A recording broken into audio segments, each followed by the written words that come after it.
Taşacak bu denizde yeni bölümde ve gelecek bölümlerde neler olacak sizlere kısa özetle geçelim. Şerif karanlık işlerine hız kesmeden devam edecek. Sezon boyunca 3 karakter hayatını kaybederek sezon finalinde veda edecek. Diziye sezon içinde 2 yeni isim katılacak.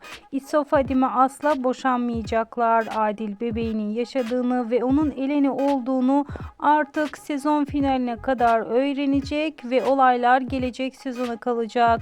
Eleni Oruç'a kırılacak ancak zamanla onu tabii ki de bağışlayacak. Fatih Oruç'u ortadan kaldırmak için plan kuracak. Fatih'in gelişi dizide olayları tamamen değişecek ve ikinci sezonda muhteşem gelecek. Şimdilik benden bu kadar. Hoşça kalın.